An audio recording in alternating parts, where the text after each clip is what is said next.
हरे कृष्णा। ओम नमो भगवते वासुदेवाय नमः। आप सभी का दिन शुभ और मंगलमय हो।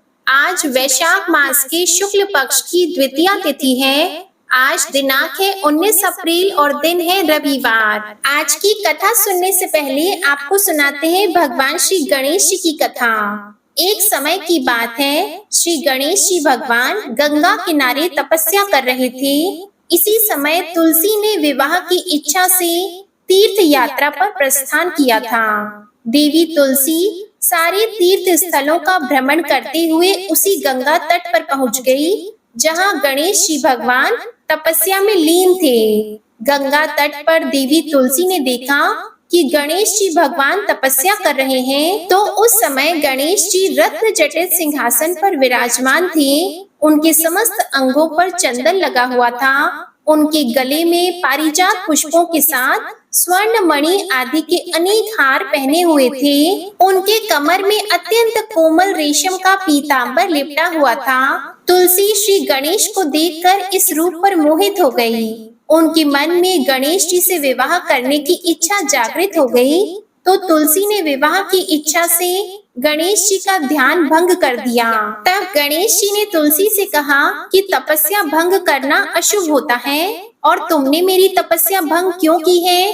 तब तुलसी कहने लगी कि मैं तुमसे विवाह करना चाहती हूँ। तब गणेश जी भगवान बोले कि मैं तो ब्रह्मचारी हूँ और आपके विवाह के प्रस्ताव को नामंजूर करता हूँ।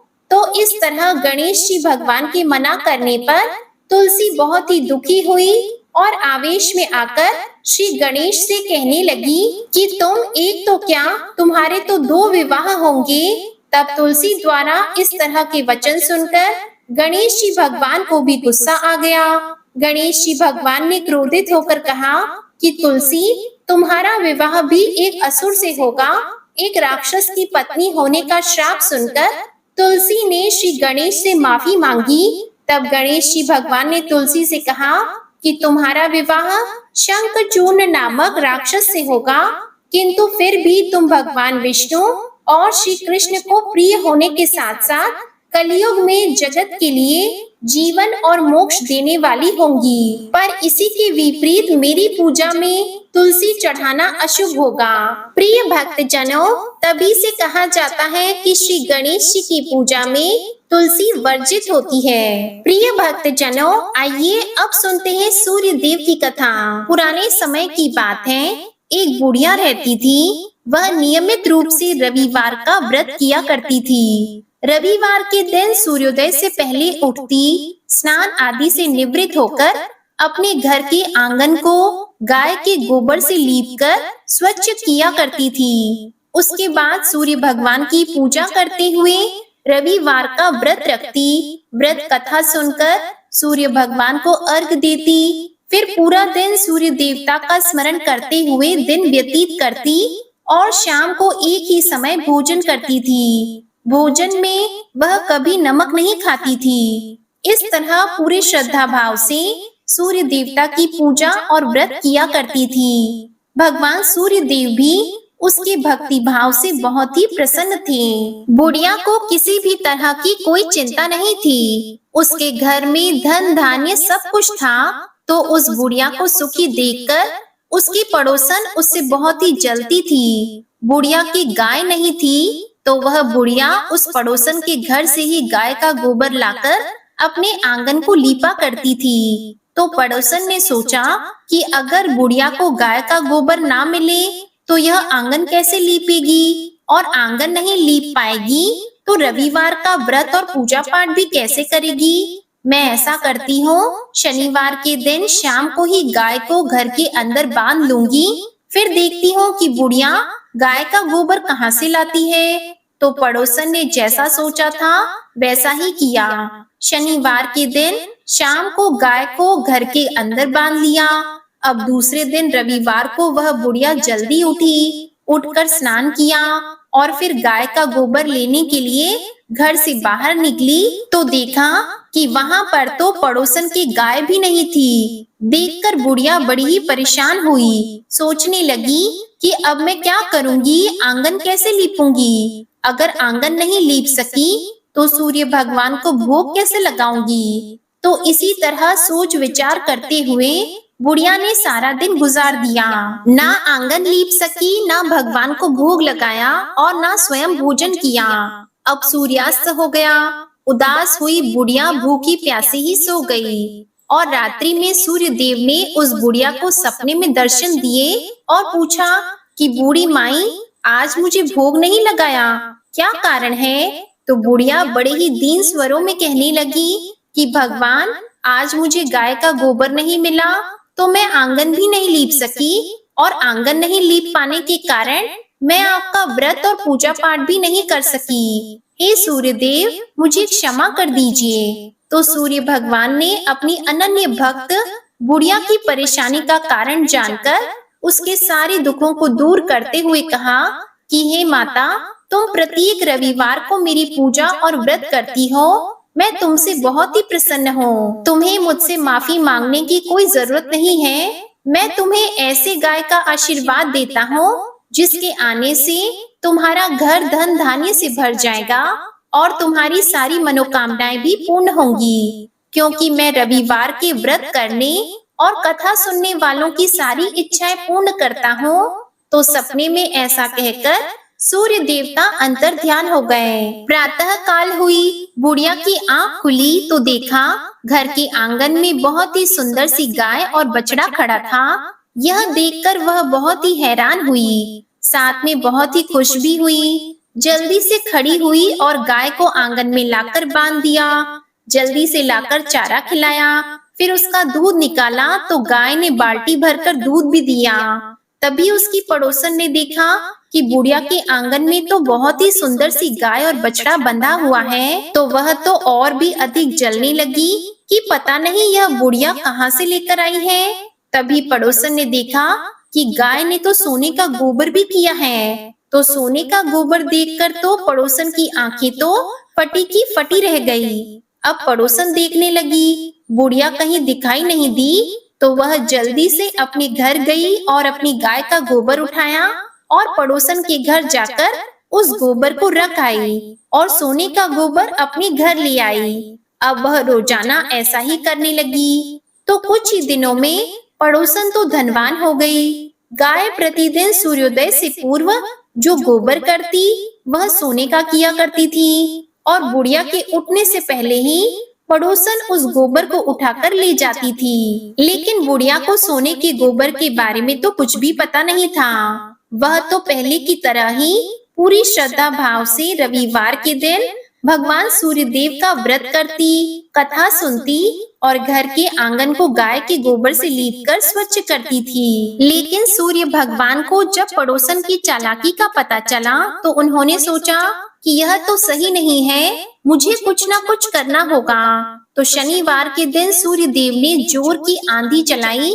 तो आंधी का प्रकोप देखकर बुढ़िया ने सोचा कि बछड़ा अभी छोटा है, ऐसा करती हूँ गाय और बछड़े को कमरे के अंदर बांध देती हूँ। तो बुढ़िया ने गाय और बछड़े को अपने कमरे में बांध लिया और फिर सो गई। सुबह उठकर देखा कि गाय ने सोने का गोबर किया है। तो उसे देखकर बहुत ही आश्चर्य हुआ और सोचने लगी कि गाय रोजाना तो सोने का गोबर नहीं करती। फिर उसे समझ में आ गया कि जरूर गोबर तो सोने का करती है, लेकिन पड़ोसन उठाकर ले जाती होगी, तभी तो गाय मेरे घर पर आई है और धनवान वह हो गई है। अब बूढ़ी माई गाय को रोजाना अपने घर के अंदर बांधने लगी। अब पड़ोसन को सोने का गोबर नहीं मिलता।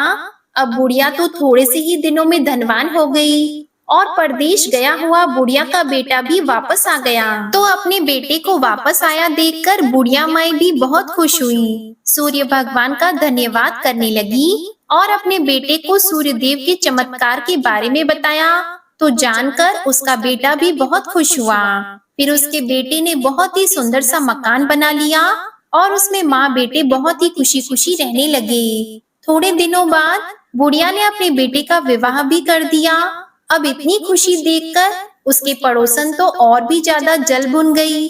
वह सोचने लगी कि किसी तरह बुढ़िया को परेशान करूं जिससे उसकी सारी खुशियां खत्म हो जाए। मैं इसे सुखी नहीं देख सकती। तो उसने सोचते सोचते अपने पति को समझा बुझाकर उस नगर के राजा के पास भेज दिया।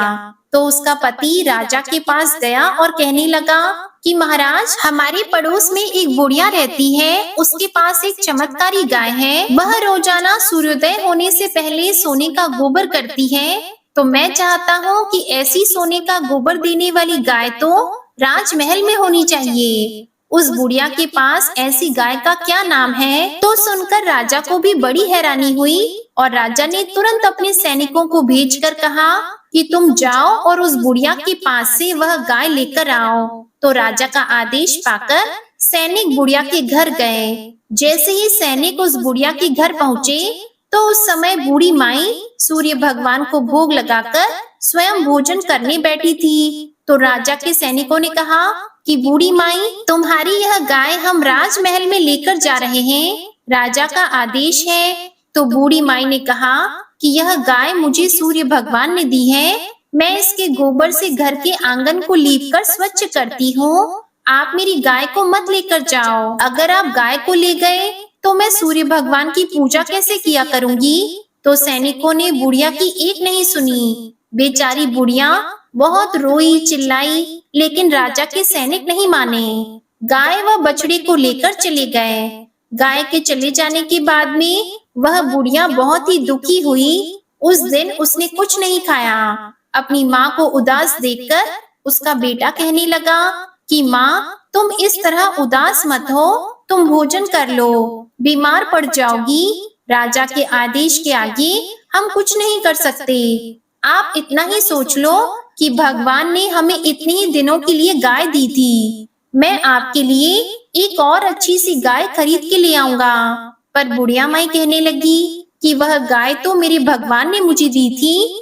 इस तरह कहकर वह रोने लगी और रोते रोते भूखी प्यासी ही सो गई। सारी रात सूर्य भगवान से गाय और बछड़े को लौटाने के लिए वह बुढ़िया प्रार्थना करती रही। उधर राजा गाय को देखकर बहुत ही खुश हुआ और एक सुंदर से कमरे के अंदर गाय को बंधवा दिया और सोचने लगा कि अब तो मैं मालामाल हो जाऊंगा। यह सोचते हुए राजा सो गया, परंतु खुशी के मारे नींद नहीं आ रही थी। सुबह हुई तो उठते ही राजा जल्दी से अपने कक्ष से बाहर निकले, यह सोचते हुए कि जाकर देखता हूँ कि गाय के सोने का गोबर कैसा है। तो जैसे ही अपने कमरे का दरवाजा खोला तो बहुत ही बुरी तरह से दुर्गंध आ रही थी। राजा की समझ में नहीं आ रहा था कि यह सब कुछ क्या हो रहा है। तो राजा ने बाहर निकलकर गाय के कमरे की ओर देखा तो बाहर तक लीद पसरी हुई पड़ी थी और सारा राजमहल दुर्गंध से भर गया था। यह देखकर राजा को बहुत ही गुस्सा आया और उन्होंने अपने सैनिकों को आदेश दिया कि तुम जल्दी से जाओ और उस बुढ़िया को यहाँ लेकर आओ। तो सैनिक राजा का आदेश पाकर बुढ़िया के घर की ओर चल पड़े। जाकर देखा बुढ़िया तो घर के बाहर बैठी रो रही थी। तो उसे देखकर कहने लगे कि आपको राजा ने बुलाया है, हमारे साथ चलो। तो वह बुढ़िया उन सैनिकों के साथ चल पड़ी। जैसे ही राज दरबार में पहुंची तो हाथ जोड़कर राजा को प्रणाम किया और आंसू बहाती रही। तो राजा ने पूछा कि हे बुढ़िया, मैंने तो सुना था कि यह गाय तुम्हारे घर सोने का गोबर किया करती थी, क्या तुम जादू टोना तो नहीं करती हो? तो वह बुढ़िया कहने लगी कि नहीं महाराज, मैं ऐसा कुछ नहीं करती हूँ, मैं तो सूर्य देव का व्रत रखती हूँ और उन्हीं की पूजा पाठ करती हूँ। मेरे पास गाय नहीं थी तो मैं पड़ोसन की गाय का गोबर ले जाकर अपने घर का आंगन लीपती थी और फिर सूर्य देव की पूजा करती थी। लेकिन पड़ोसन ने अपनी गाय का गोबर मुझे नहीं ले जाने दिया, तो मैं एक रविवार के दिन सूर्य भगवान की पूजा नहीं कर सकी। फिर सूर्य भगवान ने प्रसन्न होकर यह गाय मुझे उपहार में दी है। हाँ महाराज, मेरे यहाँ यह सूर्योदय होने से पहले का गोबर सोने का करती है। तो राजा कहने लगे, मेरा तो सारा राजमहल लीद से भरा पड़ा है और बुरी तरह से दुर्गंध आ रही है। तब बुढ़िया ने कहा कि महाराज, इस विषय में मुझे कुछ नहीं पता, मैंने आपसे जो कुछ कहा है वह सब कुछ सच है। तो राजा को समझ में आ गया कि यह सब सूर्य देव का प्रकोप है। फिर राजा ने सैनिकों को भेजकर बुढ़िया की पड़ोसन और उसके पति को बुलाया। फिर उन दोनों को उनकी दुष्टता के लिए दंड दिया और बुढ़िया माई से अपनी गलती के लिए क्षमा मांगी। फिर गाय और बछड़ी के साथ बूढ़ी माई को खूब सारा धन देकर विदा किया। फिर राजा ने पूरे राज्य में घोषणा करवाई कि सारे स्त्री पुरुष रविवार का व्रत किया करें। रविवार का व्रत करने से सभी लोगों के घर धन धान्य से भर गए। चारों ओर खुशहाली छा गई। सभी लोगों के शारीरिक कष्ट दूर हो गए। राज्य में सारे स्त्री पुरुष सुखपूर्वक जीवन यापन करने लगे। प्रेम से बोलिए सूर्य भगवान की जय। अब सुनिए आज का वैशाख मास महात्म्य का अध्याय। आज के अध्याय में आप सुनेंगे वेंकटाचल के मुख्य तीर्थों का वर्णन, पुराण श्रवण की महिमा और नियम तथा अर्जुन की तीर्थ यात्रा का वर्णन। ऋषियों ने पूछा, पौराणिकों में श्रेष्ठ सूत जी, इस वेंकटाचल पर उत्तम धर्म विषयक अनुराग प्रदान करने वाले मुख्य तीर्थ कितने हैं? कौन ज्ञानदायक है, कौन भक्ति और वैराग्य देने वाले हैं तथा कौन मोक्ष प्रदान करने वाले हैं? उन सबका वर्णन कीजिए। तब श्री सूत जी बोले, उत्तम व्रत का पालन करने वाले शौनक जी, इस श्रेष्ठ पर्वत पर मुख्य 108 तीर्थ ऐसे हैं जो उत्तम धर्म में अनुराग प्रदान करने वाले हैं। इन 108 तीर्थों में 60 तीर्थ भक्ति और वैराग्य देने वाले हैं और इस वेंकटाचल के शिखर पर 6 तीर्थ मुक्तिदायक माने गए हैं, जिनके नाम इस प्रकार है: स्वामी पुष्करणी, आकाश गंगा, पाप विनाशन, पांडु तीर्थ, कुमारधारिका तीर्थ और तुम्बु तीर्थ। जो मनुष्य इन तीर्थों के महात्म्य के साथ भगवान विष्णु की भुवन पावनी कथा को सर्वदा श्रवण करते हैं, वे इस लोक में निश्चय ही भगवान विष्णु के भक्त होते हैं। संपूर्ण भुवनों को पवित्र करने वाली श्री विष्णु कथा को सर्वदा श्रवण करने में यदि कोई समर्थ न हो तो 2 घड़ी, 1 घड़ी या 1 क्षण भी जो भक्ति पूर्वक इसे सुनता है, उसकी कभी दुर्गति नहीं होती। संपूर्ण यज्ञों और सब प्रकार के दानों से जो फल प्राप्त होता है, वही फल मनुष्य एक बार पुराण कथा का श्रवण करने से प्राप्त कर लेता है। पुराण का श्रवण और भगवान विष्णु के नामों का कीर्तन, ये 2 ही मनुष्य के पुण्य रूपी वृक्ष के महान फल हैं। यदि कोई बड़ा प्रयत्न करके अमृत ही पी ले तो भी वह अकेला ही अजर अमर होता है, परंतु भगवान विष्णु का कथा रूप अमृत तो समस्त कुल को ही अजर अमर बना देता है। पुराण को जानने वाला विद्वान, बालक, युवा, वृद्ध, दरिद्र अथवा दुर्भाग्य युक्त ही क्यों न हो, वह पुण्यात्मा पुरुषों द्वारा सदैव वंदनीय और पूजनीय होता है। पुराण वेत्ता ब्राह्मण जब कथा कहने के लिए व्यास आसन पर बैठ जाएं, तब प्रसंग की समाप्ति होने तक वह किसी को प्रणाम न करे। जहाँ खोटे मनुष्य रहते हो, जो स्थान हिंसक जंतुओं से घिरा हो तथा जिस घर में जुआ खेला जाता हो, वहाँ विद्वान पुरुष पवित्र कथा न कहे।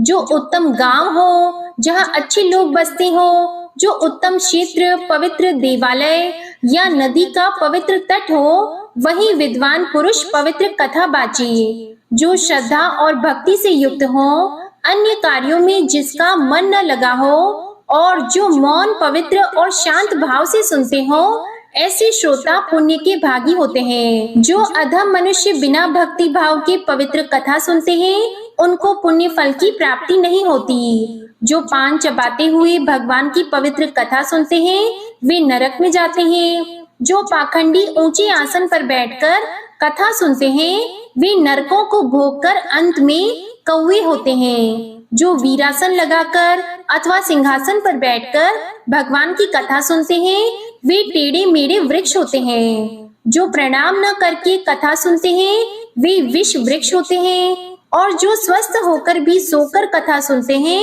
वे अजगर होते हैं। जो वक्ता के समान आसन पर बैठकर कथा सुनता है, वह पाप का भागी होकर नरक में जाता है। जो पुराण के ज्ञाता, विद्वान की तथा सब पापों का नाश करने वाली उत्तम कथा की निंदा करते हैं, वे कुत्ते की योनि में जाते हैं। जब कथा बाची जाती हो, उस समय जो दुष्टता पूर्ण उत्तर प्रत्युत्तर करते हैं, वे गधे होते हैं और उसके बाद गिरगिट की योनि में जन्म लेते हैं। जो कथा होते समय उसमें विघ्न डालते हैं वे करोड़ों वर्षों तक नरक भोगकर अंत में ग्राम सूकर होते हैं। जो नर श्रेष्ठ पुराण वेत्ता विद्वान के बैठने के लिए कंबल, मृग चर्म, वस्त्र तथा चौकी देते हैं वे स्वर्ग लोक में जाकर मनोवांछित भोगों को भोगकर ब्रह्म आदि देवताओं के लोकों में स्थित होते और निरामय पद को प्राप्त हो जाते हैं। जो पुराण के बैठने के लिए सूत और नया कपड़ा देते हैं वे प्रत्येक जन्म में भोगवान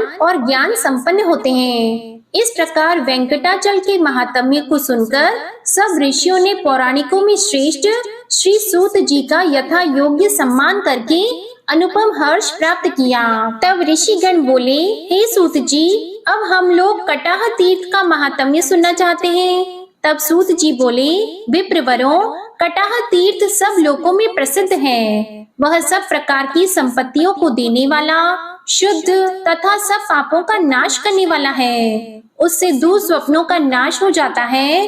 वह महापातकों का नाश करने वाला, बड़े बड़े विघ्नों का निवारण करने वाला तथा मनुष्यों को परम शांति देने वाला है। कटाह तीर्थ स्मरण करने मात्र से सब पापों का नाश कर देता है। इसलिए केशवाय नमः, नारायणाय नमः, माधवाय नमः इन नामों से अलग अलग उस तीर्थ के जल का आचमन करें, या फिर तीनों नामों से एक ही बार उस तीर्थ के कल्याणप्रद जल का पान करें, या भगवान वेंकटेश्वर के अष्टाक्षर मंत्र से भोग मोक्ष प्रदान करने वाले उक्त तीर्थ का जल पिए।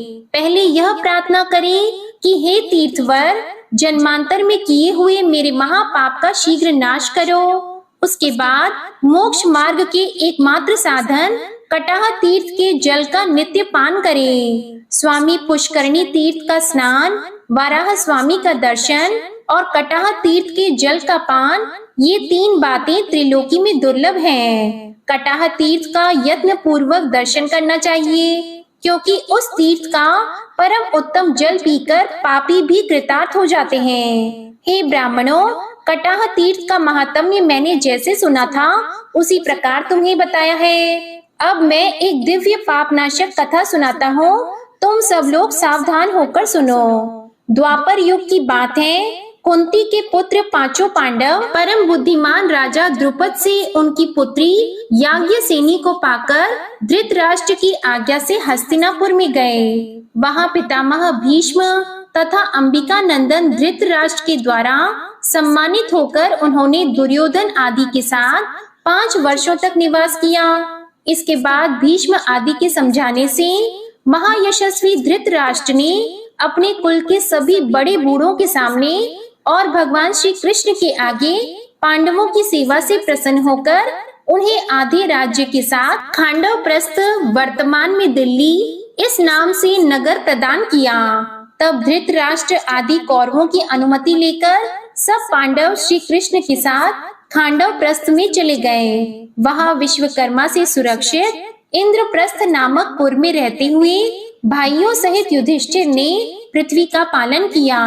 भगवान श्री कृष्ण के द्वारका चले जाने पर धर्म के जानने वाले कुंती पुत्रों ने नारद जी के उपदेश से द्रौपदी के विषय में यह प्रतिज्ञा की कि द्रौपदी क्रमशः एक एक वर्ष एक एक पांडव के घर में निवास करेगी। इस निर्णय के बाद जो दूसरे भाई के घर में रहती हुई पांचाल राजकुमारी द्रौपदी को देख लेगा उसे 1 वर्ष तक तीर्थ दर्शन करना पड़ेगा। इस प्रकार प्रतिज्ञा करके वे पांडव आलस्य छोड़कर सामान्य लौकिक व्यापारों में संलग्न होकर समय व्यतीत करने लगे। इसके बाद एक दिन उसी जनपद के निवासी ब्राह्मण ने राजा के आंगन में खड़े होकर कई बार पुकार लगाई, महाराज, चोरों ने मेरी गाय चुरा ली। तो उसकी आवाज सुनकर अर्जुन वहां आए और ब्राह्मण को सांत्वना देकर अपने अस्त्र शस्त्र लाने के लिए शीघ्रता पूर्वक शस्त्रागार को गए। वहां उन्होंने द्रौपदी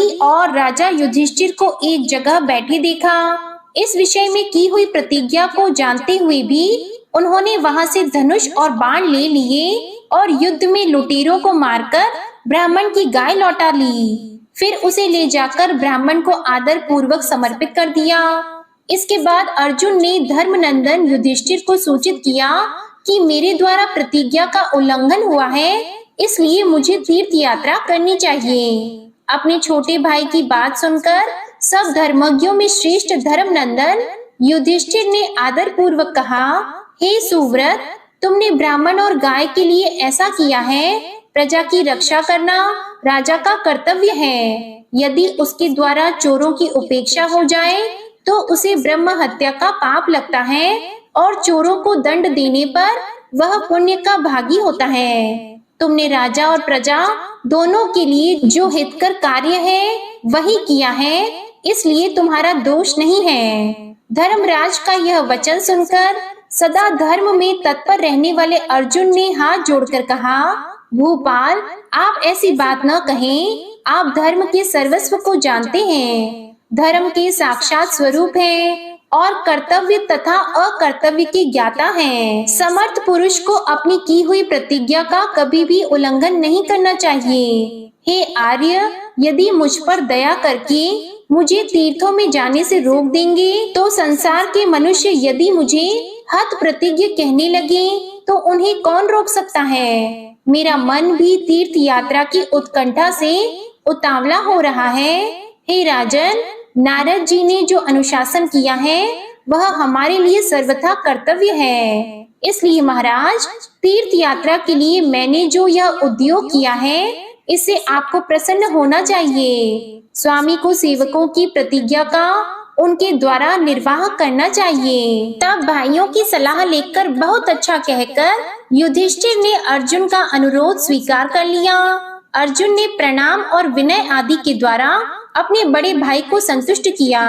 फिर यथा योग्य भीमसेन आदि बंधुओं से भी विदा लेकर ब्राह्मणों से स्वस्ति वाचन कराकर अर्जुन ने वहां से यात्रा की। राजकुमार अर्जुन ने पहले गंगा नदी के तट पर पहुंचकर उसी के किनारे किनारे निकटवर्ती मार्ग से जाते हुए हरिद्वार, प्रयाग और काशी आदि तीर्थों का सेवन किया और अन्य तीर्थों का दर्शन करते हुए वे ऊंची ऊंची तरंगों से लहराते हुए दक्षिण समुद्र तक जा पहुँचे। फिर परम पवित्र महानदी, प्रसिद्ध पुरुषोत्तम तीर्थ और सिंहाचल का दर्शन करके उन्होंने अपने को कृतकृत्य माना। इसके बाद अर्जुन ने समस्त पातक समूह का विनाश करने के कारण अतिशय गौरव को प्राप्त हुई पुण्यमयी गोदावरी नदी का दर्शन किया।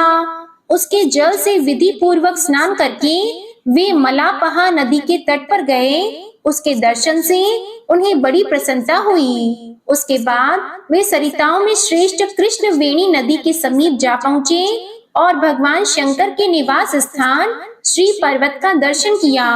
फिर पिनाकिनी नदी को पार करके देवताओं और ऋषियों द्वारा सेवित वेंकटाचल पर्वत पर दर्शन किया, जो भगवान नारायण का प्रिय निवास है। उस पर्वत के शिखर पर स्थित संपूर्ण लोकों के एकमात्र स्वामी सुप्रसिद्ध भगवान श्री हरि का अर्जुन ने कल्याण की सिद्धि के लिए भक्ति पूर्वक पूजन किया।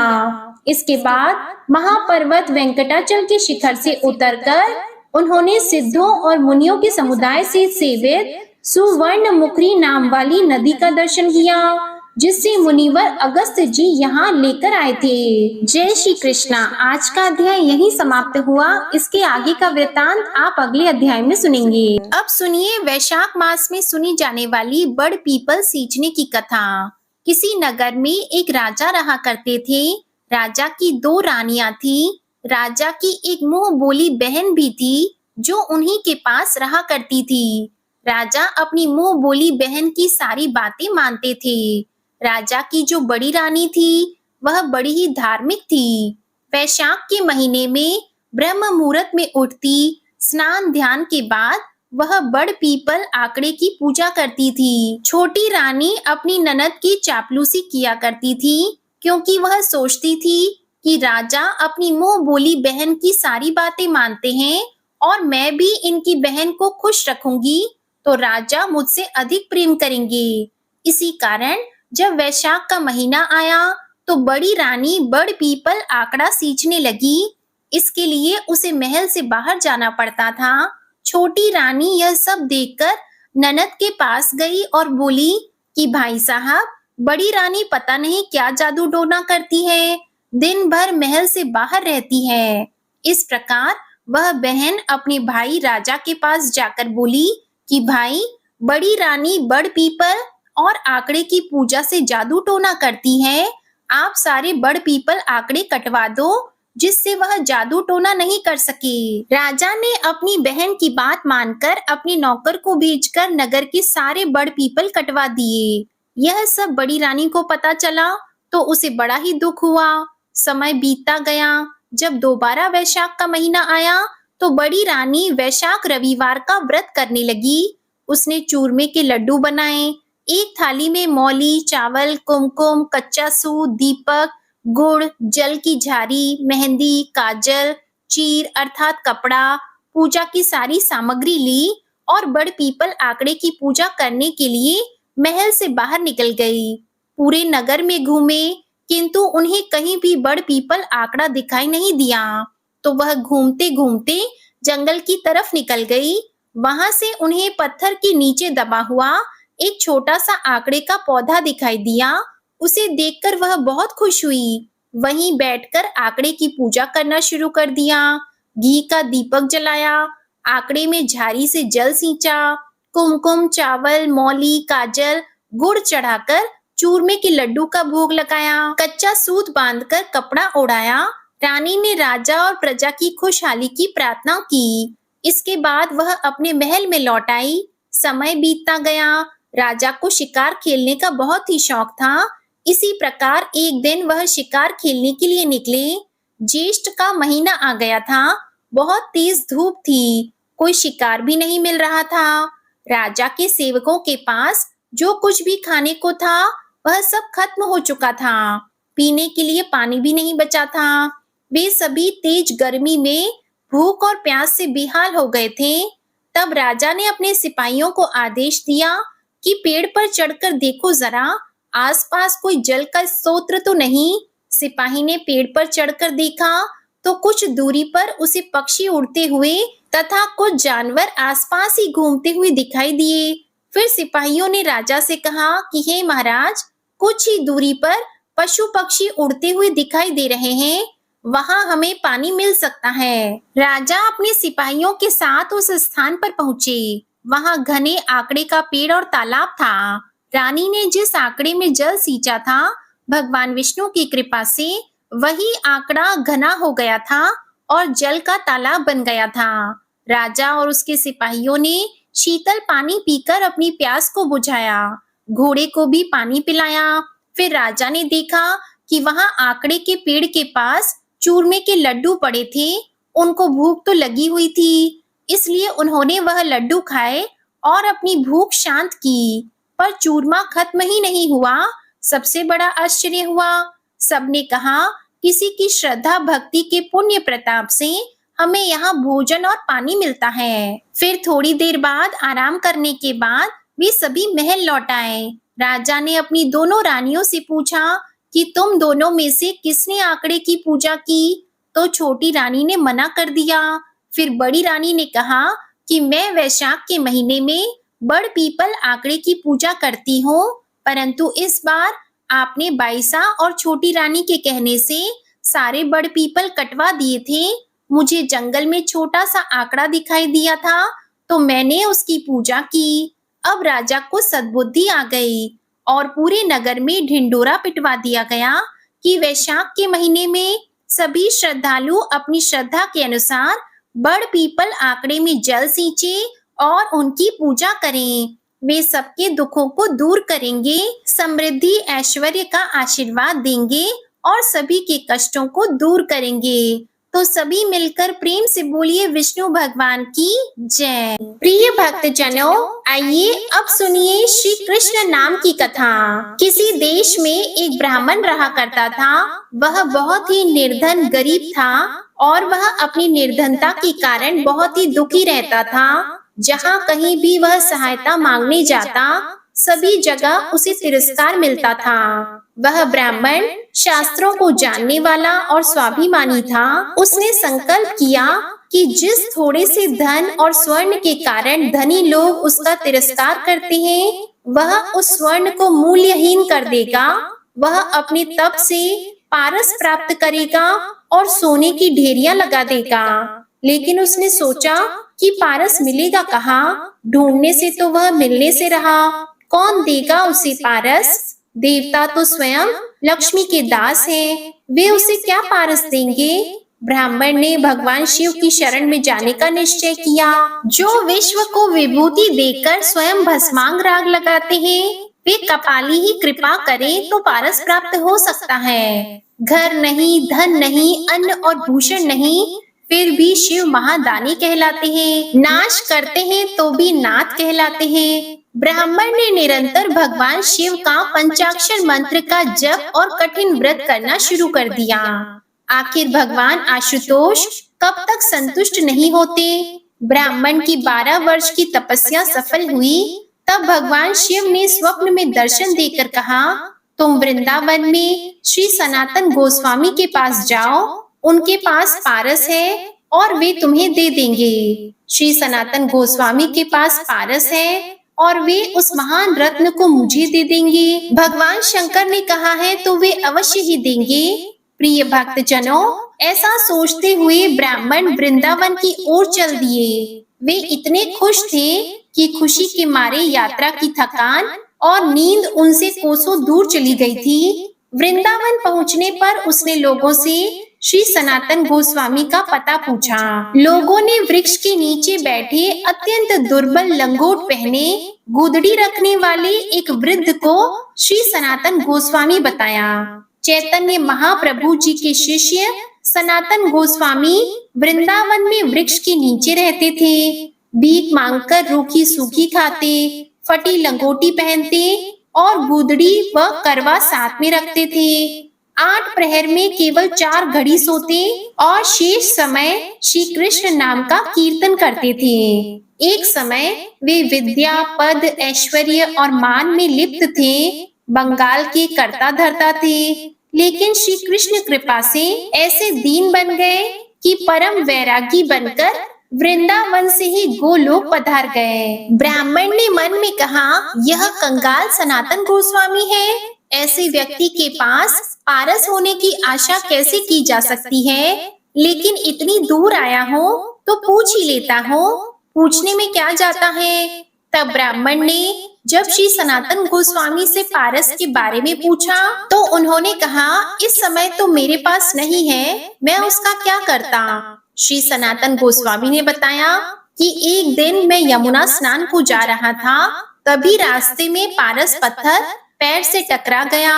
मैंने उसे वहीं यमुना जी की रेत में गाड़ दिया, जिससे किसी दिन यमुना स्नान से लौटते समय कहीं मुझे छू न जाए, क्योंकि उसे छू कर तो फिर से स्नान करना पड़ता है। हे ब्राह्मण, अगर तुम्हें वह चाहिए तो तुम उसे वहां से निकाल लो।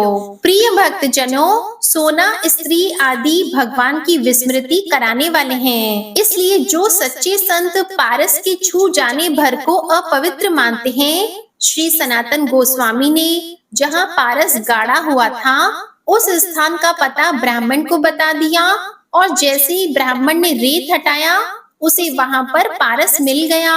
और यह देखने के लिए कि क्या यह सच में पारस है, इसकी परीक्षा करने के लिए ब्राह्मण लोहे का एक टुकड़ा अपने साथ पहले से ही लाया था। जैसे ही ब्राह्मण ने लोहे के पारस से स्पर्श करवाया, वह स्वर्ण का हो गया। यह देखकर तो ब्राह्मण खुशी खुशी बोला, मुझे पारस सही मिला है, मुझे पारस सही मिला है। इससे अत्यंत प्रसन्न होकर ब्राह्मण अपने गांव की ओर वापस जाने ही लगा कि तभी ब्राह्मण के मन में एक प्रश्न आया कि उस संत के पास तो यह पारस था, फिर भी उसने इसे अपने पास नहीं रखा, बल्कि यह कहा कि अगर यह मुझे छू भी जाए तो उन्हें स्नान करना पड़ता है। अवश्य ही उनके पास पारस से भी अधिक कोई मूल्यवान वस्तु है। तब ब्राह्मण लौटकर श्री सनातन गोस्वामी के पास आया और बोला, अवश्य ही आपके पास पारस से भी अधिक मूल्यवान वस्तु है, जिसके कारण आपने उसे त्याग दिया। तब ब्राह्मण को देखकर हंसते हुए श्री सनातन गोस्वामी जी ने कहा, पारस से बढ़कर श्री कृष्ण नाम रूपी कल्प वृक्ष मेरे पास है। पारस से तो केवल सोना ही मिलता है, लेकिन श्री कृष्ण नाम सब कुछ देने वाला कल्प वृक्ष है। उससे तो आप जो चाहेंगे वह प्राप्त होगा। ऐसा कोई कार्य नहीं जो भगवान के नाम के आश्रय लेने पर ना हो। मुक्ति चाहोगे मुक्ति मिलेगी, परमानंद चाहोगे परमानंद मिलेगा, ब्रिज रस चाहोगे तो ब्रिज रस मिलेगा।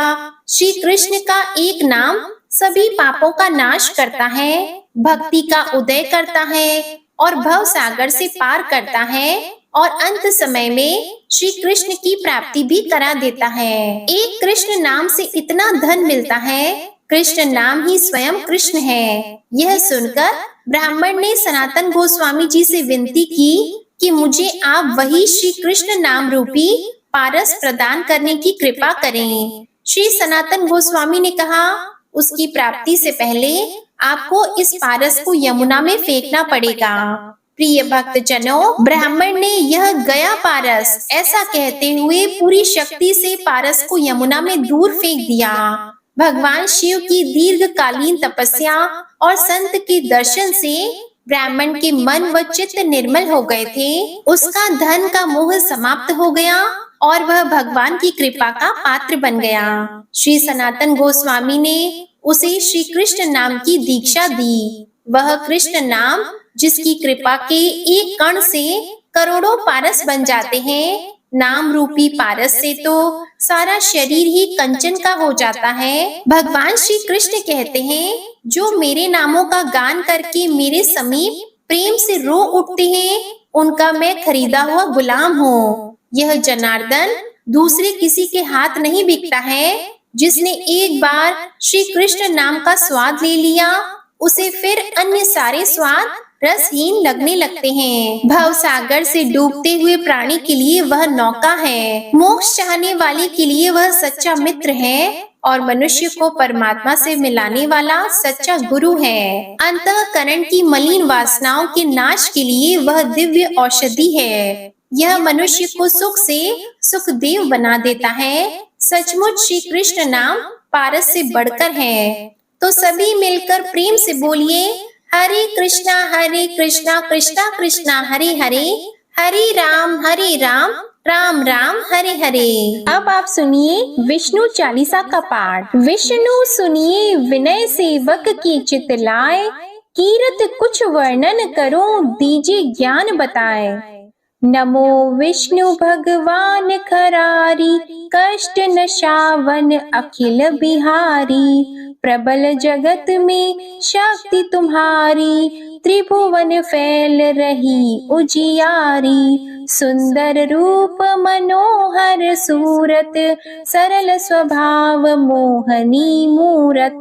तन पर पीतांबर अति सोहत, बैजंती माला मन मोहत। शंख चक्र कर गदा विराजे, देखत दैत्य असुर दल भाजे। सत्य धर्म मद लोभन गाजे, काम क्रोध मद लोभन छाजे। संत भक्त सज्जन मन रंजन, दनुज असुर दुष्टन दल गंजन। सुख उपजाए कष्ट सब भंजन, दोष मिटाय करत जन सज्जन। पाप काट भव सिंधु उतारण, कष्ट नाश कर भक्त उबारण। करत अनेक रूप प्रभु धारण, केवल आप भक्ति के कारण। धरणी धेनु बन तुम ही पुकारा, तब तुम रूप राम का धारा। भार उतार असुर दल मारा, रावण आदिक को संहारा। आप वराह रूप बनाया, हिरण्याक्ष को मार गिराया। धर्मस्य तन सिंधु बनाया, 14 रत्नन को निकलाया। अमिलख असुरन द्वंद मचाया, रूप मोहिनी आप दिखाया। देवों को अमृत पान कराया, असुरन को छवि से बहलाया। कूर्म रूप धर सिंधु मझाया, मंदराचल गिरि तुरत उठाया, शंकर का तुम फंद छुड़ाया, भस्मासुर को रूप दिखाया, वेदन को जब असुर डुबाया, कर प्रबंध उन्हें ढूंढवाया, मोहित बन कर खल ही नचाया, उस ही कर से भस्म कराया, असुर जलंधर अति बलदाई, शंकर से उनकी न लड़ाई, हार पार शिव सकल बनाई, कीन सती से छल खल जाई, सुमिरन कीन तुम्हें शिव रानी, बतलाई सब विपत कहानी, तब तुम बने मुनीश्वर ज्ञानी, वृंदा की सब सुरति भुलानी, देख तीन धनुज शैतानी, वृंदा आए तुम्हें लपटानी, हो स्पर्श धर्म क्षति मानी, हना असुर उर शिव शैतानी, तुमने ध्रुव प्रहलाद उबारे, हिरणाकुश आदिक खल मारे, गणिका और अजामिल तारे, बहुत भक्त भव सिंधु उतारे, हरहु सकल संताप हमारे, कृपा करहु हरि सिरजनहारे, देखहु मैं निज दर्श तुम्हारे, दीप बंधु भक्तन हितकारे, चाहता आपका सेवक दर्शन, करहु दया अपनी मधुसूदन, जानो नहीं योग्य जब पूजन, होय यज्ञ स्तुति अनुमोदन, शील दया संतोष सुलक्षण, विदित नहीं व्रत बोध विलक्षण, करहु आपका किस विधि पूजन, कुमति विलोक होत दुख भीषण, करहु प्रणाम कौन विधि सुमिरन, कौन भांति में करहु समर्पण, सुर मुनि करत सदा सेवकाई, हर्षित रहत परम गति पाई, दीन दुखिन पर सदा सहाई, निज जन जान लेव अपनाई, पाप दोष संताप नशाओ, भव बंधन से मुक्त कराओ, सुत संपत्ति दे सुख उपजाओ, निज चरणन का दास बनाओ, निगम सदा ये विनय सुनावे, पढ़े सुने सो जन सुख पावे। श्री विष्णु चालीसा समाप्त होती है। प्रेम से बोलिए भगवान विष्णु और माता लक्ष्मी की जय। आपको आज की कथा पसंद आए तो वीडियो को लाइक करिएगा, शेयर करिएगा, कमेंट में भगवान श्री लक्ष्मी नारायण जी की जय लिखिएगा और चैनल को भी सब्सक्राइब करिएगा। इसी के साथ आज आप हमारे चैनल पर रविवार की व्रत कथा और अक्षय तृतीया की व्रत कथा भी जरूर सुनिएगा। प्रेम से बोलिए जय जय श्री राधे कृष्णा।